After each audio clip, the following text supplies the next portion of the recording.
Bienvenue sur Étoiline Inès TV.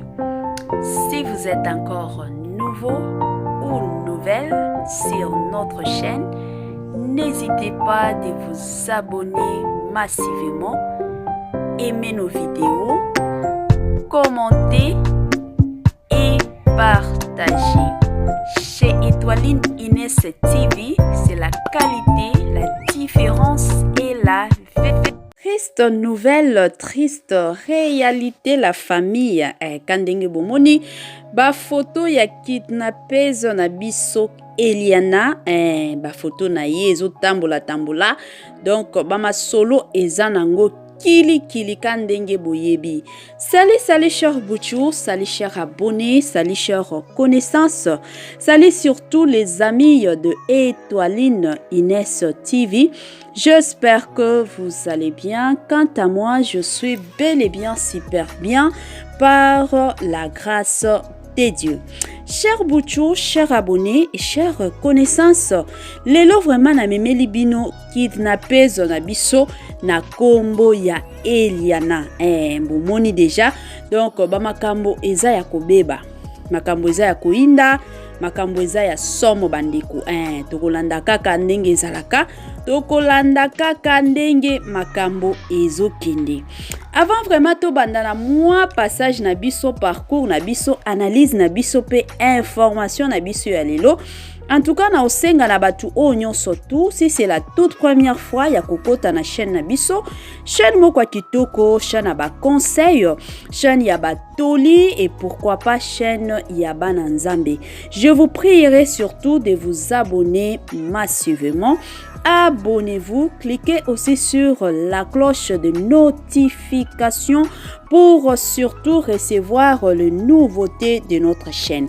Aimez la vidéo, commentez et partagez. Et que sala biso oyo vraiment tolobaka chaque jour tokos makasi. Bandeko makambo nde makambo ebimi na poasa, ba vérité ebimi na poasa. Yango na osenga nanu na bandeko o nyonso tu bazolanda biso na minute oyo, bozwa bakiti bovanda, botia mwa biloko ya komela, mwa biloko ya kolia, bozoliaka, bozomelaka, kote mosusu pe tozosala analyse ensemble surtout na système moko ya tokos makasi. Bandeko, bino moko tolandaki biso nyonso ba procès ndenge etambolaki po na ba kidnappeur na ba kidnappeuse na biso. Batu oyo baza kosala makambo moko pas possible na mboka na biso. Donc misala na bango vraiment ezalaki koboma. Misala na bango ezalaki soki bakutani na yo, en tout cas biloko nyonso za nango bakozwa. Soki pe oza na ba mbongo na ba Airtel Money, ba M-Pesa, ba mbongo na ba Orange, nyonso bandeko bakozwa. Bango penze ezalaki musala na bango. Soki pe jour wana osambela kite, to famille na yo jour wana esambela kite po na yo, donc wana penza liwa ezobenga yo. Donc bazalaki na bango bongo, ezala ba mibali bakaba wana, ezala ba o basi, donc bazalaki bango nyonso tout ndezaki musala na bango. Babandeko sala ngo pas possible bandeko. Sikoyo après ba procès kandenge to landaki, en tout cas la plupart ya bango nyonso bazalaki condamné de mort. To monaki biso nyonso, en tout cas batu basepelaki, bien que ezalaki na batu mosusu bazalaki na bango na posaka que non batu oyo il faut bakota na système ya penalty. Donc obomi mutu na mbeli yo pe okendeka na mbeli, obomi mutu na masasi yo pe okendeka na masasi. Bela batu kutu basengaki bongo parce que il y a de ces familles oyo ba perdra bana na bango likolo batu oyo. Ezana ba famille oyo ba perdra ba mama na bango likolo ya batu oyo. Yango epesaki vraiment kanda makasi. Batu ebele ba préféraki na bango ke non ekende nango ka penalty. Mais bino moko boyebi makam nyonso ekendaka kaka que il faut loi ezala, il faut pe ordre ezala. Sikoyo ya lelo bandeko eza makambo procès te wana ezalaki ka mwa récapitulation na système moko ya bien. Sikoyo makambo o penza toye nango lelo eza makambo ya somo. Eza makambo ya somo bandeko deja tomoni place nyonso ba information ezo tambola keno Eliana na kati ya prison akufi. Baye kolakisa tina ba mwa video ndenge bazozwa corps na ye, ndenge bazomatisa ngo na mutuka, donc ba makambo moko kilikili. Pona kokota to na koyeba akufeli nini, abelaki nini. Jusqu'à présent, maladie oyo bando bela ezoyebana te. Jusqu'à présent akufi nini ezoyebana te. Mais ba makambo ezotambola kaka non Eliana akufi na kati ya prison bandeko. Yango ba makambo ekomi kotambola. Eloko oyo ekomi kobangisa batu lelo bakomi kobanga. Batu lelo bakomi kobenga biso, bakomi kotindela biso ma message balobi, bakomi ko se sentir que non ba vie na bango eza lisusu en sécurité te. Parce que na communauté na biso, na mboka na biso, ba makambo nyonso bandaka bongo. Omona ke no bakangi batu, en tout cas population ekomi ko espérer que non justice eko salema. En tout cas tokozala na kimia.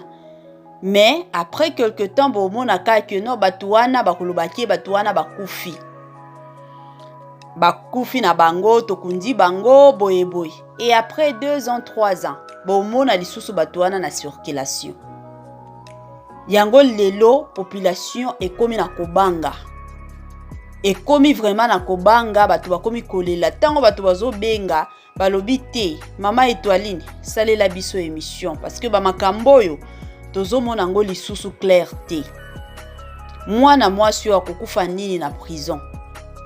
Tolingi to mona ndenge akufaki ndenge pe bakokunda ye. To mona si réellement akufaki. To ezaka ba histoire. Ba lobi ke non akufi après ba mona ka ke non a voyager ke na epoto. Après 4 ans 5 ans bokomona azongi lisusu. Sikoyo justice eza wapi? Ba makombo bandeko to beta nanu lisolo. Biso tokanisa ke ba makambo yo esalema kaka na pays na biso na mboka na biso. Mais na ba mboka mosusu bandeko ba makambo yo ezo salema pas possible. Omona bakangi mutu moko ye musala na ye ezaki ko boma batu. Akoti na ndako ayibi epi abomi batu nyonso akimi. Baokanga mutu wana.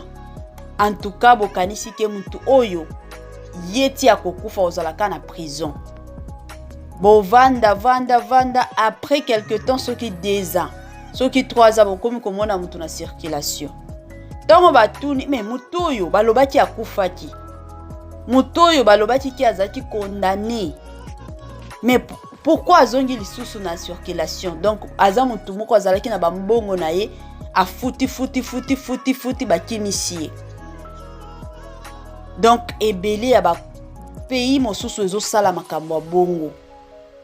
Ezo sala pasi surtout na motema parce que la plupart de familles en tout cas pour na makambo yo surtout tango bakangaki ba kidnapper oyo na ba kidnappeuse. Pour na ba famille mosusu en tout cas bazwaki moi ba retrouvaki moi solution. Parce que babando mituna babomi mwana na biso pourquoi asalaki bango nini.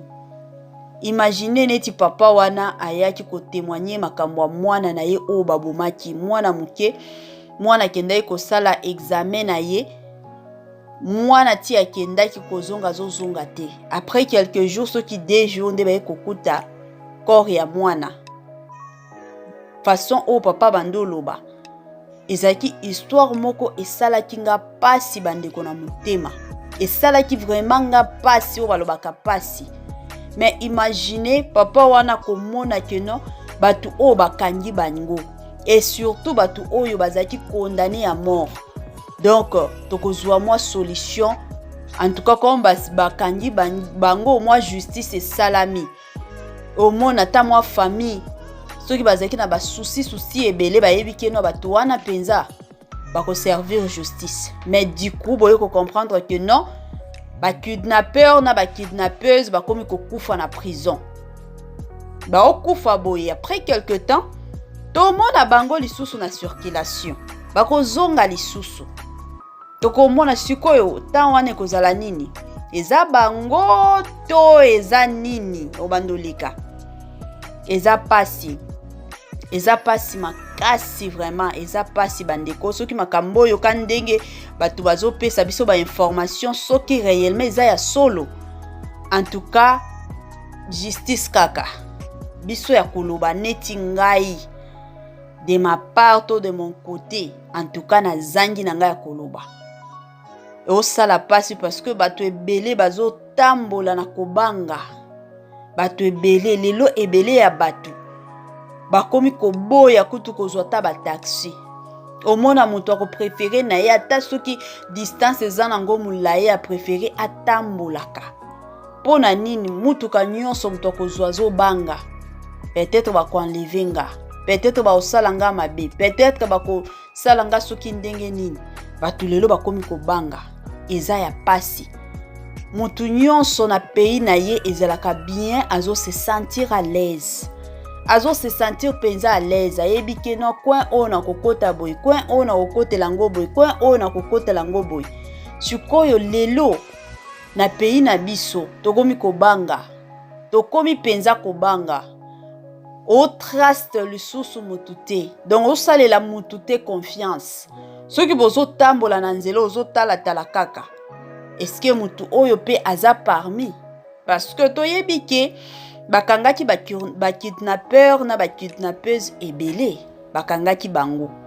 Mais toyebi lisusu ke ebele pe baza kaka bazo opérer. Bazo opérer na bango. Donc musala na bango ezo continuer.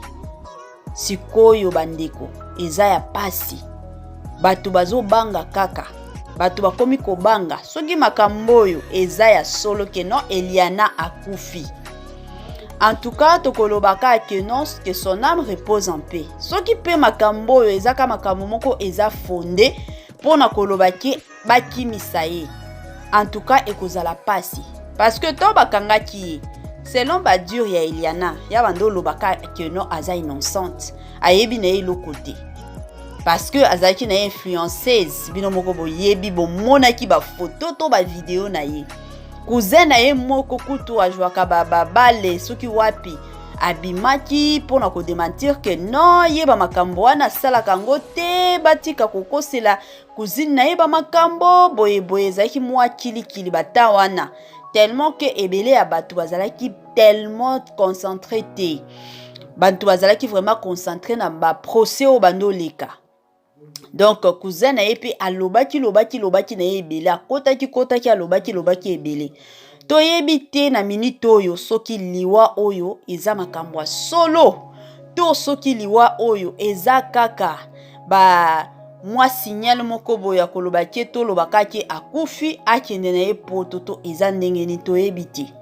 Parce que batu wana bakaba wana nyonso batu ebele wana bakota kuna bazana bambongo bazana ngo parce que ba prison wana bakota yango pas possible bakota ka babimaka bayebi ke bafutaka na bango bambongo yango mona batu mosusu kuna bazaki na bango à l'aise bando banga na bango te parce que bayebaki ke non ata soki tokoti boy e mata ekita tokobima na biso parce que bakota déjà ba prison bakota babima donc pona bango ezo sala bango ni chaud ni froid te.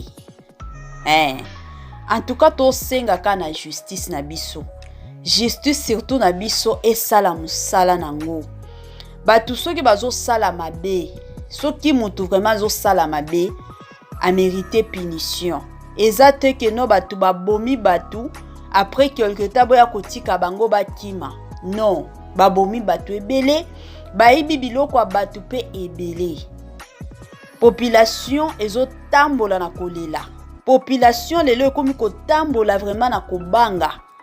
En tout cas, to sengi vraiment justice asala musala na ye wana penza nde prière na biso justice penza asala musala na ye asala penza musala na ye kitoko oyo pe population ekosepela yango penza nde prière na biso. Cher Buchu, cher abonné et cher connaissance yango ya muke kaka tolingaki tosala na bino mwa analyse ya bino bokoki kosala ngo na ba commentaire ka ndenge tosalaka mwa ba commentaire botiki mwa maloba na bino ekosala biso oyo tolobaka chaque jour tokos makasi. Bye bye la famille et à la prochaine.